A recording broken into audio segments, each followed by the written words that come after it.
Welcome to The Good We Can, a weekly podcast from Sun Prairie United Methodist Church in Sun Prairie, Wisconsin. My name is Bill Ancio. Thanks for joining me.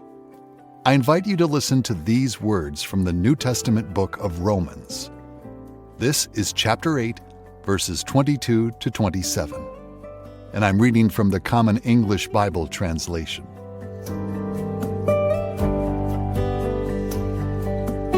We know that the whole creation is groaning together and suffering labor pains up until now. And it's not only the creation. We ourselves who have the Spirit as the first crop of the harvest also groan inside as we wait to be adopted and for our bodies to be set free. We were saved in hope.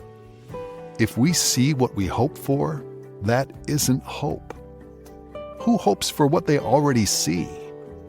But if we hope for what we don't see, we wait for it with patience. In the same way, the Spirit comes to help our weakness. We don't know what we should pray, but the Spirit Himself pleads our case with unexpressed groans. The one who searches hearts knows how the Spirit thinks, because He pleads for the saints consistent with God's will.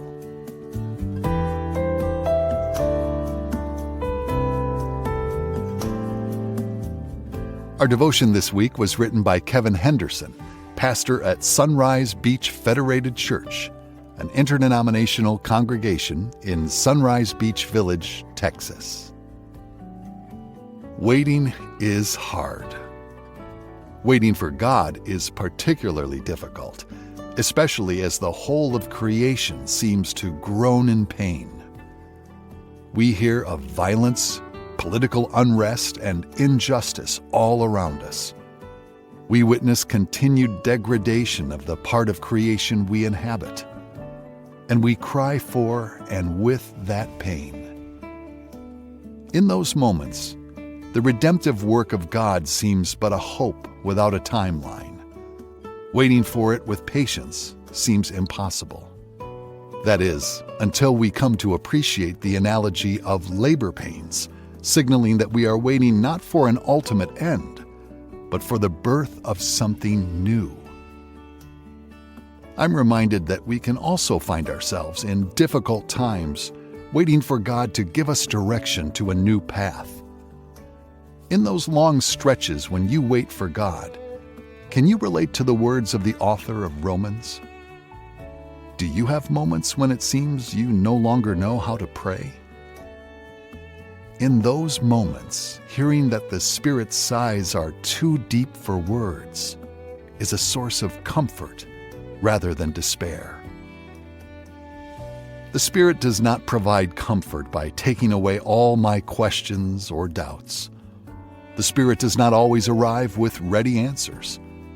Rather, the Spirit comes along and intercedes for me to help me give a name to all of those hopes, dreams, and yes, fears that I have while I wait for God's gracious and loving guidance.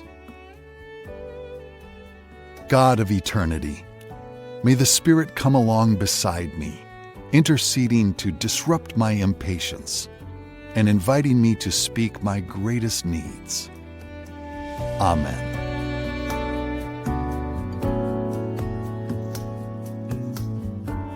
As you go about your day today, here's a question to think about. How significant is it to you to acknowledge that the Spirit prays for us and the world? Why?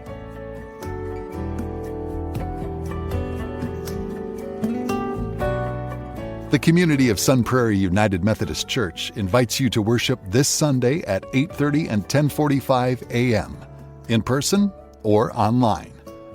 Our church is located at 702 North Street in Sun Prairie, just south of Northside Elementary School.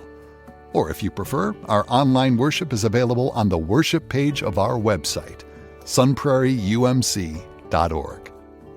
God bless you.